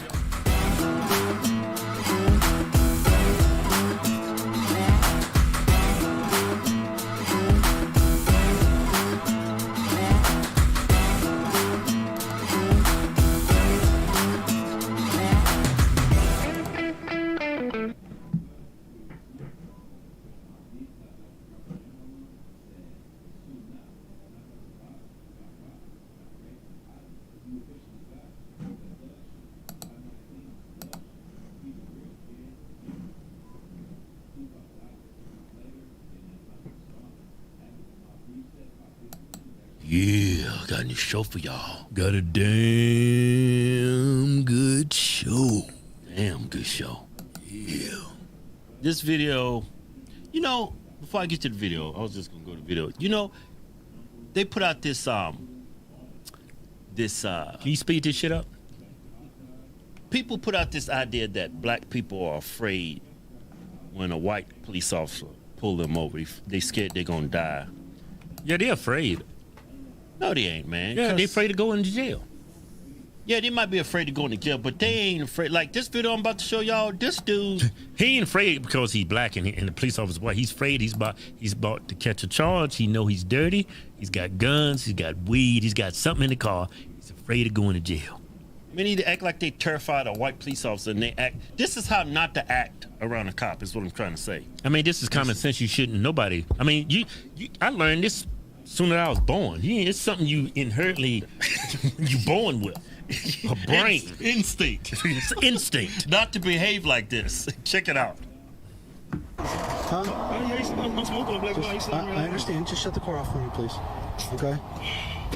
All right. 2513, Simone. Step him up, please. This nigga being inconvenienced.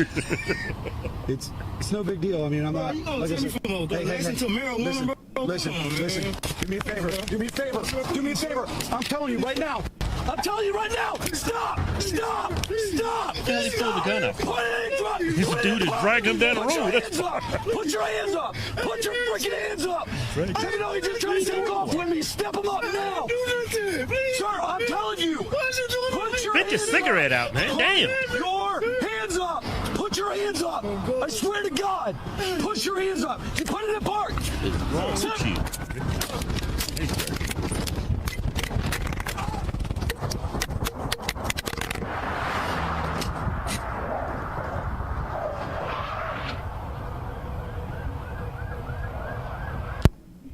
I can't believe what I just saw.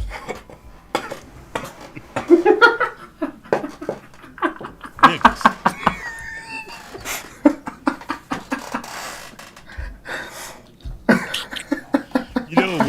over, and I bet you, I guarantee you, he's about to get off the shift.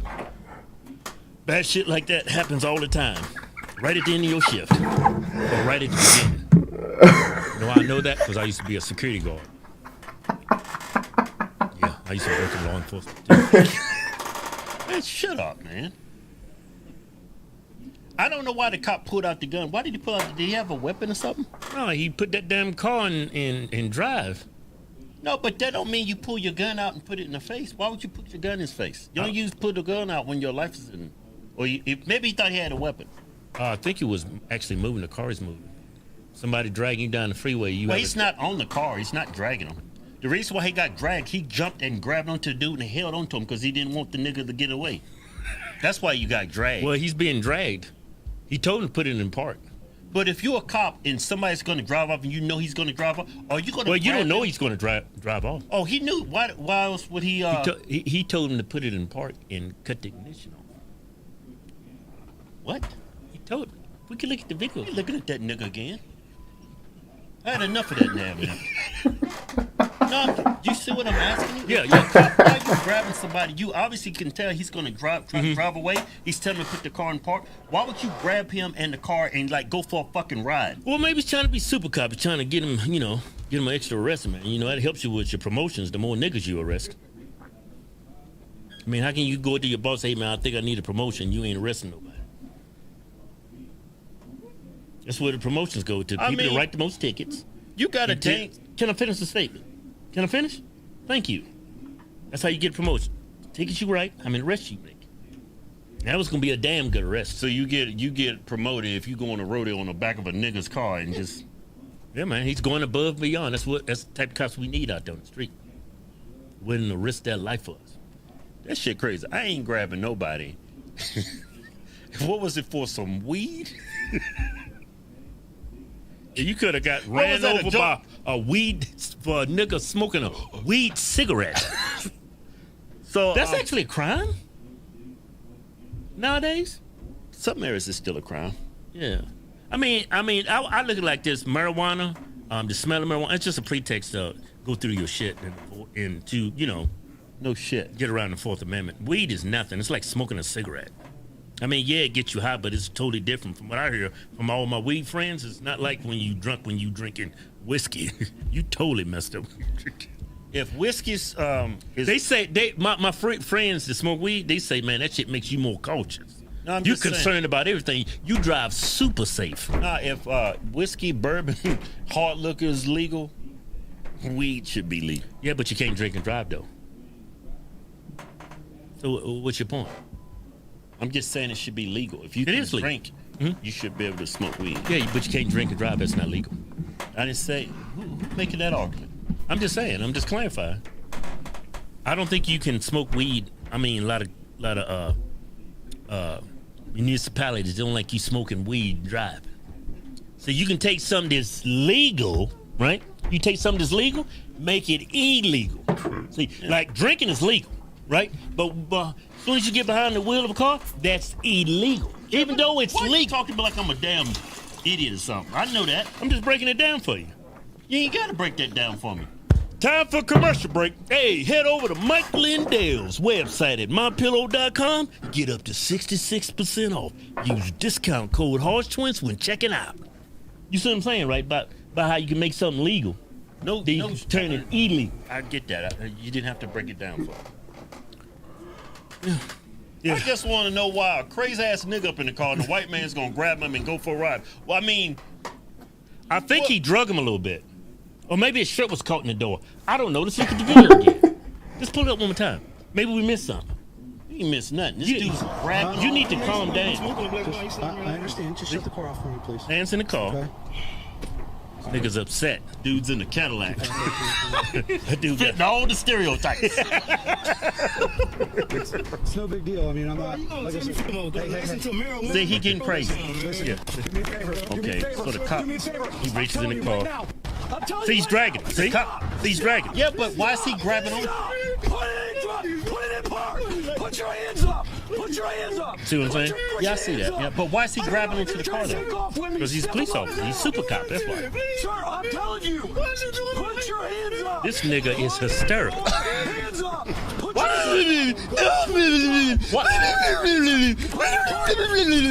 What's wrong with this dude, man? Did he shoot him? I think he shot him. Look at all this chaos one man did. He flipped that bitch. That Cadillac is totaled. So I mean the cop, he could use some de-escalation techniques. I mean, your life is not worth whatever he put himself. I mean, if he's wanted for murder and he just killed 5 people and he's got a gun, he's gonna go kill somebody else. Okay, I can understand. Maybe you try to become Rambo cop, but if you're doing this all over that damn little joint and that damn swish of sweet in his fucking mouth, you are batshit crazy. Hey, I know this dude. He looks like a businessman to me, man. He's got a Cadillac, young. That's an old entrepreneur. Cadillac. You know somebody, man. That's an old Cadillac. That shit still is. You know niggas like to get old Cadillacs and it's like 1988 Cadillac Escalade. They drive around that bitch like it's a 2020. Hey, look at this shit I just pulled up here. See this? Nigga, that car 20 years old. Damn good show. Red Dead Redemption is still one of the most... I got short videos, I got long videos. Don't forget. Good evening and welcome tonight with a trend that we have noticed that might be worth knowing about, and it has to do with the dollar. For nearly 80 years since the end of the Second World War, the US dollar has effectively been the currency of the world. For our entire lifetimes, there was virtually no place on the entire globe you could go that would turn down a 20. Andrew Jackson's face beside the famous seal of the US Treasury was probably America's best-known export, from Dar es Salaam to Sri Lanka to the smallest gold mining outpost in the Amazon basin. Every shopkeeper on earth recognized a $20 bill. The dollar was universal, and not just universal in commerce, though the majority of international transactions were conducted in dollars, but universally held as a long-term store of value globally. The world's central banks stockpiled US dollars, far more than any other currency. Now, most Americans may not have known that, or they did, but it doesn't matter whether they knew it. It was very good for everyone who lives here.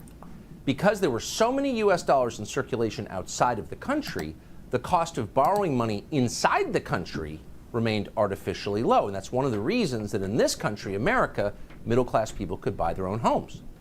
The US government, meanwhile, was able to run up astronomical debts without many obvious consequences. Now, from time to time, the Congress would debate something called the debt ceiling, but it was abstract. For most people, the entire topic didn't seem very relevant to their lives because for most of that time, it really wasn't. America printed the US dollar, we controlled the global reserve currency, and that meant that for us, money was cheap. We had privileges that nobody else in the world had.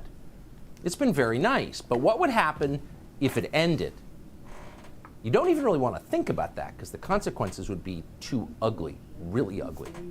But we started to worry about it about a year ago, really the day the Russian military rolled over the Ukrainian border. Now, by itself, that was a destabilizing event. War always is destabilizing and always challenges the existing order.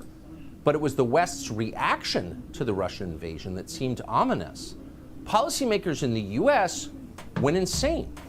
Joe Biden, helped by his Republican allies in the Senate, appeared to be determined not simply to topple the Russian government in some kind of regime change war, but to blow up the post-war economic order that had served the US so generously for so long.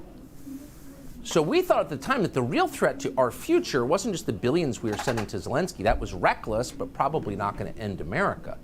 The real threat was the unprecedented economic sanctions that Joe Biden was allowed to, in fact, encouraged to, impose. Those sanctions, you'll recall, were supposed to hurt Russia. But even in March of last year, it seemed obvious they were going to hurt the United States much more than they hurt Russia. Here's what we said 13 months ago. We should prepare to lose our position as holder of the world's reserve currency. That is happening in slow motion. It's unmistakable. Now, the Biden people seem to have no idea this is going on, or maybe they want it to happen. Joe Biden was up there at the State of the Union bragging about how he took 30 points off the Russian ruble in a single day. Hooray, good for us. But once we stop celebrating our win, the destruction of the Russian economy, they deserve it.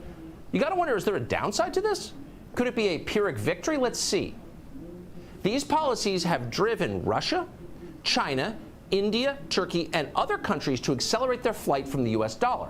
Now, to be clear, that's the majority of the global economy. This may be the most reckless and destructive thing any American president has ever done to the United States. So that was last year, and at the time it was really just yelling into the wind. Those views were considered absurd, even treasonous. Biden and his Republican allies described sanctions against Russia as morally essential. So we seized oligarchs' yachts at Anchor. We closed the Apple store in Moscow. We were all assured these were important victories, and anyone who asked questions about their long-term economic consequences was a Putin stooge. That was the consensus in Washington last spring, in case you've forgotten what it sounded like. The purpose of the sanctions has always been and continues to be deterrence. But let's also recognize the unique nature of the sanctions that we have outlined. These are some of the greatest sanctions, if not the strongest, that we've ever issued. The president believes that sanctions are intended to deter. As to the sanctions, the most important thing we can do is to use them as a deterrent, as a means of dissuading Russia from engaging in further aggression. We are right now enforcing powerful economic sanctions. We're cutting off Russia's largest banks in the international financial system, preventing Russia's central bank from defending the Russian ruble, making Putin's $630 billion war fund worthless. These people are such buffoons. And all the Republican senators nodding in the room. You watch that and you wonder if they really believe what they were telling you, if they really did believe that they're stupider than they look. These sanctions were never going to work in the way they promised because, unlike the United States, Russia does not have a late-stage finance economy. Russian oligarchs do not get rich from credit default swaps. They get rich from selling actual things that people need in order to live. Oil, natural gas, iron, fertilizer, coal, wheat. By some measures, Russia has the largest resource economy in the world. Oh, okay. So they could barter if they needed to. So a year later, despite the sanctions you were told are the greatest ever devised, the Russian ruble is just as strong against the US dollar as it was before the war in Ukraine. So we didn't really hurt Russia with those sanctions, certainly not long term. Who'd we hurt? Ourselves. E.J. Antoni and Peter St. Onge wrote an incisive piece in the Daily Caller last week that explains part of why this happened. Quote, a critical feature of a reserve currency is its apolitical nature, which Biden is now gutting. After both parties in Washington destroyed the dollar's stability with inflation, now the Biden administration has chosen to wield the dollar as a weapon. Together, these two factors send a message to foreigners, which is they should get out while they still can. In response to Russia's war with Ukraine, the U.S. froze the dollar reserves of Russia's central bank. To be clear, these were not American assets. These were dollars owned by the Russian central bank and the Russian people. The seizure was intended to cause bank runs and collapse Russia's credit system. It didn't work. Instead, it exposed the Biden administration's willingness to violate the trillions of dollars that foreigners rightfully own. The danger of this precedent is difficult to overstate, end quote. Now, all of us saw that happening, but you couldn't say anything because Russia, bad. We can't even watch their hockey teams. All right. But what do you think happened next as we were jumping up and down and talking about Winston Churchill?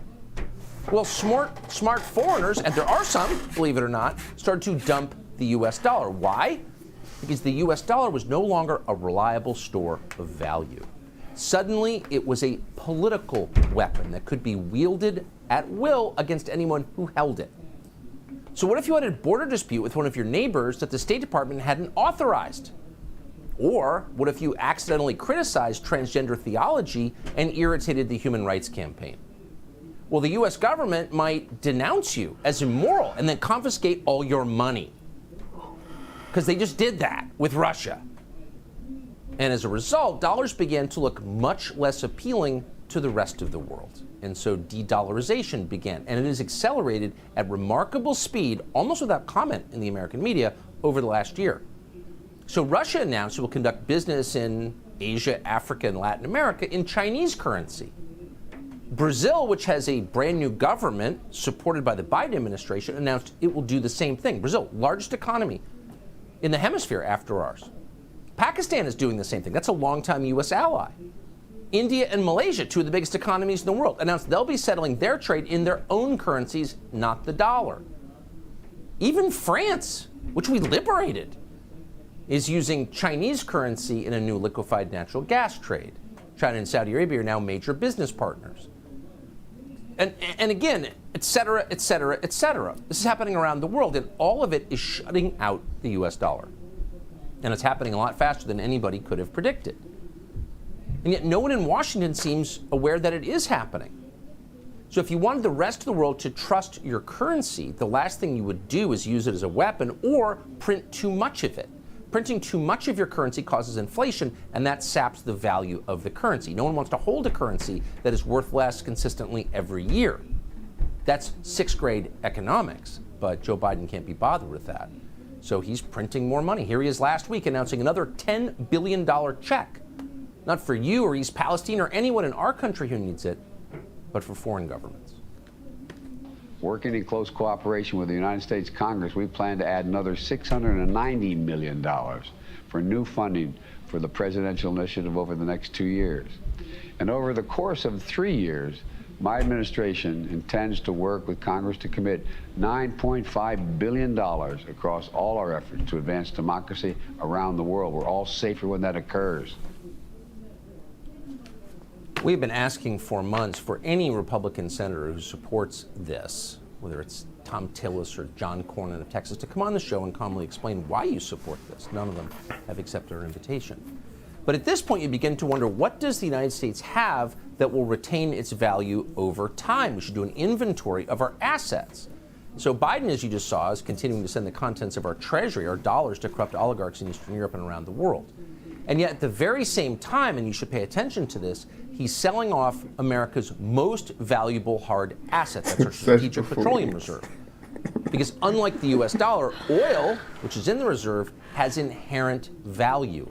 Oil is the densest store of transportable energy known to man. So unlike fiat currencies like the dollar, oil will always have value. That's why Russia is not now impoverished, because they have a lot of oil. But we have less, because the SPR has been drained. In the last fiscal year, the Biden administration sold off 218 million barrels of oil, including bewilderingly, criminally, to the government of China. How much oil is that? It's more oil sold from the SPR in 1 year than in all previous years combined. So what happens when we empty it? Well, there's not much left. Oh, what about our gold? America's gold reserves have not been fully audited in generations. So they can say whatever they want, but the truth is we don't really know how much gold is in Fort Knox. So the SPR becomes even more vital, and now it's disappearing. And as it does, the power of the United States ebbs. At some point, what's going to be left? They'll be draining the Great Lakes and shipping the water to the Gobi Desert for cotton farming. They'll be selling the curtains. So how do you fix this? Well, ending the war in Ukraine immediately would help, which we could do, because we're in charge of NATO, but we're not even trying. In fact, we're pushing even harder for a direct conflict with nuclear-armed Russia. And politicians in Washington remain mired in their weird boomer World War II fantasies where they're all Winston Churchill and Zelensky's the head of the French resistance. We could give a million examples, but we can't resist, once again, the leader of the Republicans in the Senate, Mitch McConnell, last month. I'm going to try to help explain to the American people that defeating the Russians in Ukraine is the single most important event going on in the world right now. Defeating the Russians in Ukraine is not the single most important event in the world from the perspective of the United States. It's not even number 15 on the list. It's way below ending the importation of fentanyl into this country, and it's way, way below preserving the strength of the U.S. dollar. But if Mitch McConnell and Joe Biden and the rest of these reckless leaders have their way, an increasing number of countries will do what so many have already done, which is begin to reject the U.S. dollar. And what will happen then? Well, all those dollars will come home. And the value of our currency will plummet even further. And that will lead to poverty across the United States. And that will lead to the typical political and cultural volatility that inevitably follows economic collapse. Disaster. And we've seen it before. Of course, you know the famous pictures from Germany in the early 20s. Banknotes and wheelbarrows. When I buy a cup of coffee, that'll be 30 pounds of currency. Kids playing with worthless stacks of Deutschmarks. That was called Weimar, the Weimar Republic. And that government collapsed because of hyperinflation. And then economic collapse led to communist revolutions across Germany and ultimately to, fill in the blank, the Nazi regime. That's well known. In fact, it's a cliche at this point. But here's the thing that nobody seems to remember. What brought on the economic collapse that set the world on fire? Does anyone remember that? Why did the German government blow up its own currency? Well, simple. The German government took on too much debt in order to pay for a pointless war. Yes, a pointless war did that. And if that sounds familiar, it's because exactly what we have done repeatedly for decades. We did it in Vietnam. We did it in Iraq. We did it in Afghanistan. And every time we got away with it because uniquely we held the world's reserve currency. But this time could be very, very different. A war against Russia will be the last war we can afford to fight. Subscribe to the Fox News YouTube channel to catch. That's crazy. That is fucking crazy.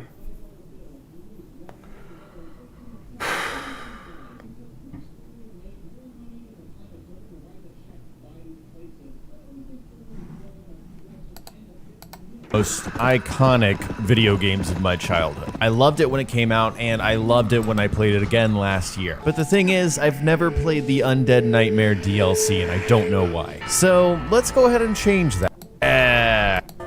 This is really dramatic. Okay, hold on. Okay. Ma'am. Oh! Oh!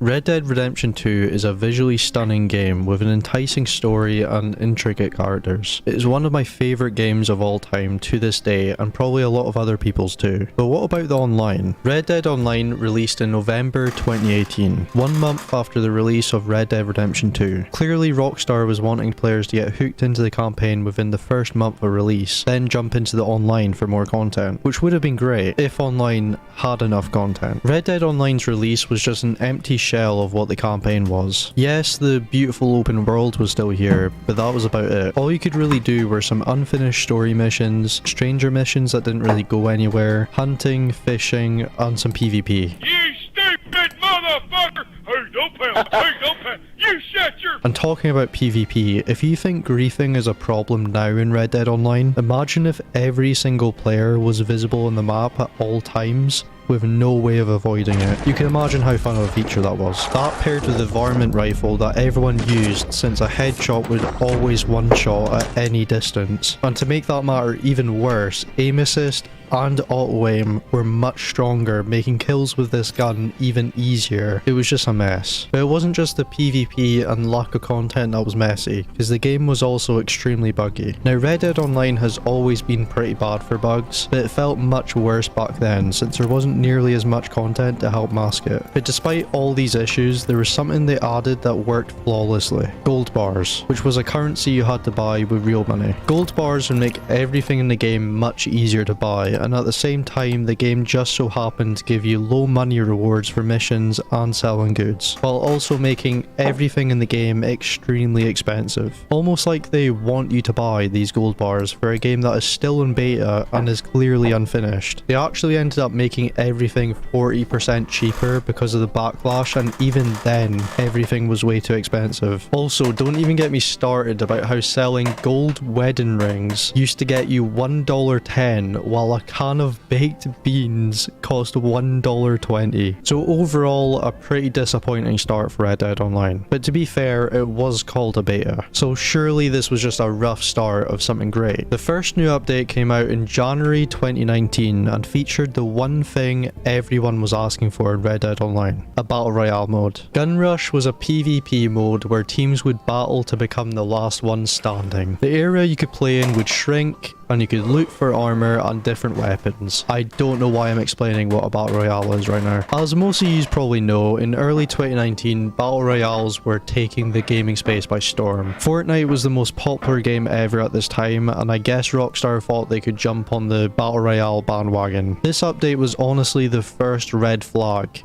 for Red Dead Online. It showed Rockstar's true intentions from the get-go, as they'd rather hop on trends to grow their player base than make updates to suit the player base they already had. As you can imagine, this mode didn't really catch on, as this wasn't the kind of thing that interested Red Dead Online's main demographic, especially for those that came from the realism-focused campaign just to be greeted with a Battle Royale mode. The next update was not too long later, however, as at the end of February we got the beta update. Now, as bare bones as that may sound, it did have a very important addition: daily challenges, which made earning gold much easier and actually started to make the Red Dead Online economy fair, if not a little too fair. But still, this was a major turning point in the game, as you could earn up to 5 gold a day just by doing daily challenges, which may not sound too crazy, but it added up. Rockstar changed this later down the line, probably because they realised how much money they might be missing out on from how grindy the game was beforehand, but it was good while it lasted. Really wish we had a Gun Rush 2.0 though, that waste opportunity, honestly. In May, Red Dead Online finally came out of beta and new life was given to the game. Lots of bug fixes and balance improvements were made, but best of all, we actually got new content, like new stranger missions, new PvP modes, new Land of Opportunity missions, and most beloved of all, poker. Obviously we got new clothes and weapons too, but one new weapon stood out: the Lamat revolver. This was the first new weapon to be added that I bought immediately, because of one reason and one reason only: it could shoot shotgun shells and revolver rounds, which is just badass, like come on now. So clearly this was a pretty substantial update for Red Dead Online, but not only did Rockstar take the game out of beta and actually add features the players wanted, they even made a news post talking about their big plans for the game and promises for consistent new content over the coming months. For the first time, Rockstar was actually communicating properly with the player base, and because of that, it really gave players a sense of relief and hope for a game that may have had a rocky start, but seemed to be heading in the right direction at last. And heading in the right direction it did, as in September they released their biggest update yet, with changes that I didn't even know were needed, like faster movement and animations, making the game feel less sluggish and tiresome. Things like running, reloading, weapon swapping, and even skinning animals were made faster. And honestly, this change made so much sense. The prior movement made more sense for the campaign side of the game, but never really fit well with the online, especially during PvP modes, which this game was really focused on. A bit too focused on,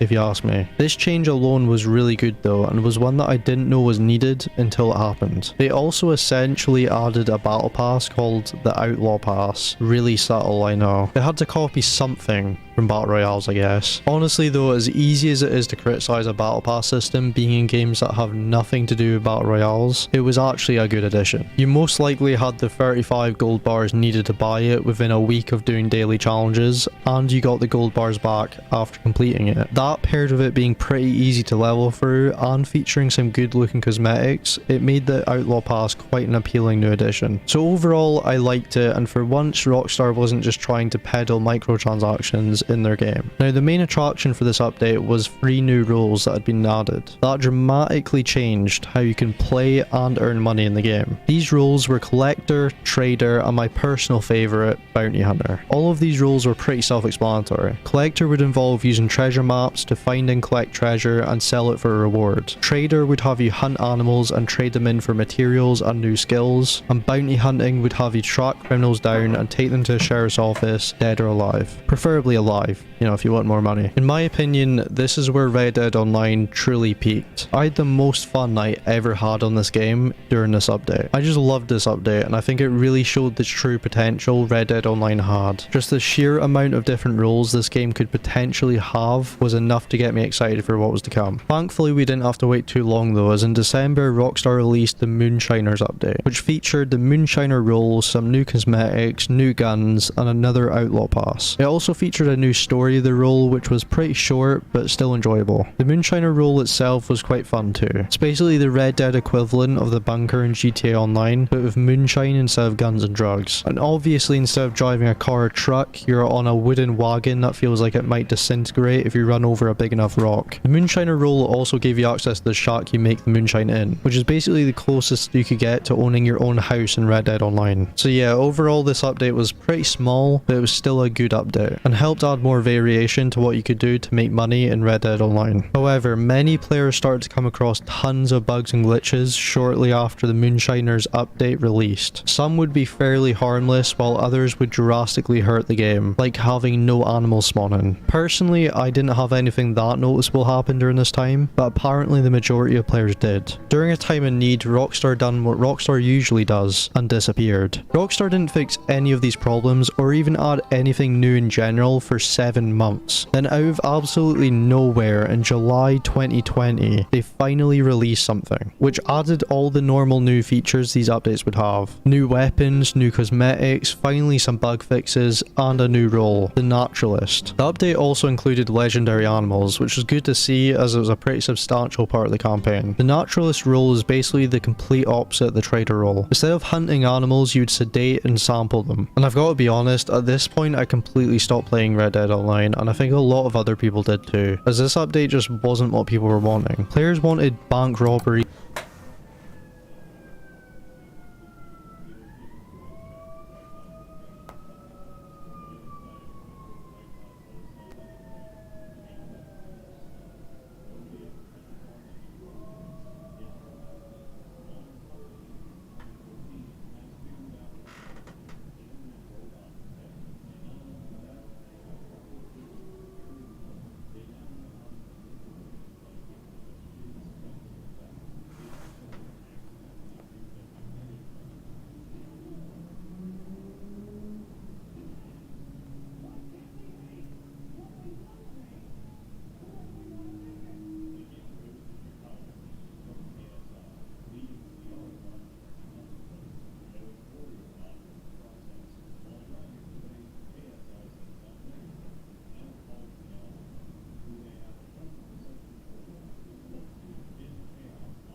or heists. Something exciting, not sedating animals. And even though the update did have some good parts to it, like adding legendary animals and finally fixing a lot of the problems people were encountering,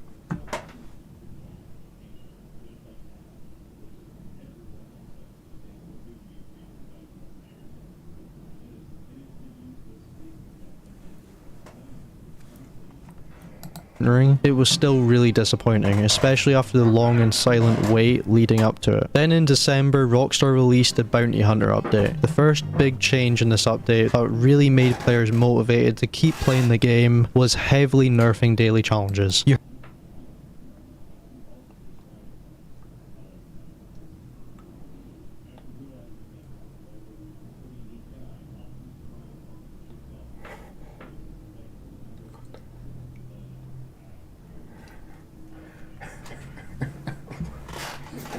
No.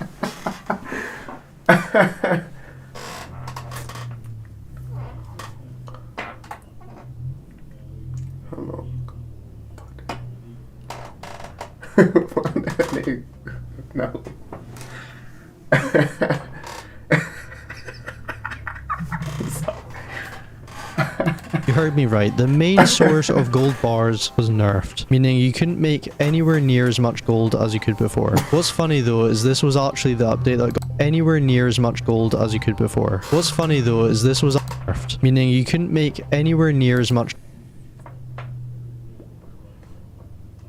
gold as you could before. What's funny though is this was actually the update that got me back into the game, since it was an update for bounty hunting.